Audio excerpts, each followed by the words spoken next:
Next is the oligopoly. That is, it is an organizational structure of industry in which small number of firms supply the entire market and each seller have a considerable market share and control over the prices. There are certain features of oligopoly, that is homogeneous or differential products, interdependence of firms, price rigidity, elements of monopoly, that is few sellers, excessive expenditure on advertising, uncertainty of demand curve, and another feature is group behavior.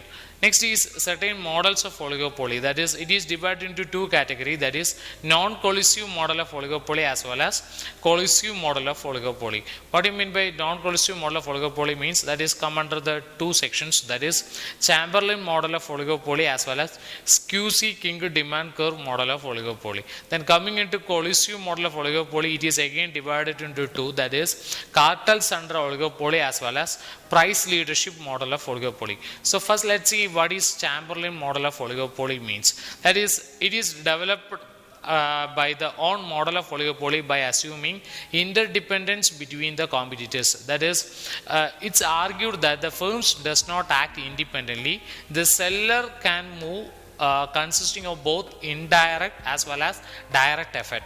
The direct effect are those which result from the seller's own action, and rival sellers are not reacting to his particular action. Then coming into indirect effect are those which results from the reaction of rival sellers to the moves made by the seller. Next is Squeeze-King demand curve. This is a picture regarding Squeeze-King demand curve, that is quantity taken along x-axis and the price taken along y-axis. This is a picture with respect to King demand curve, that is Paul M. Squeeze used the King demand curve for a price stability in the oligopolistic market. There are three possible ways in which rival firms may react to changes in the prices by one of the firms. The rival firms follows the price changes, both cut and the hike.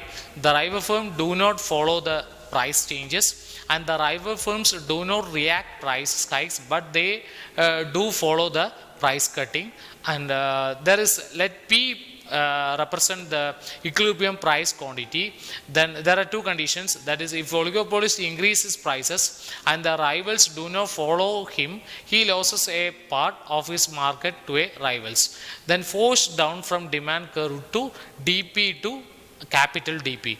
Then if a oligopolist decreases his prices and the rival firms react by cutting down the prices by an equal amount or even more, this demand curve below the point P rotated down. If two relevant points at the two demand curve that put together, the relevant demand for an oligopolist is capital D and small p and D dash, which has a king at point P. It is called as King demand curve. Next is cartels under oligopoly. That is, cartel is a formal organization of oligopoly firms in an industry.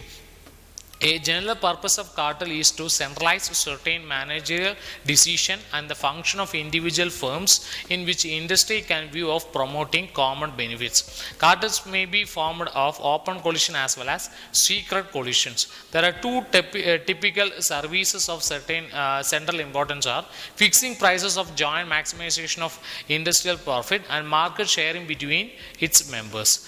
Next is price leadership. That is, one firm assumes the role of a leader and fixes the prices of a product of an entire industry.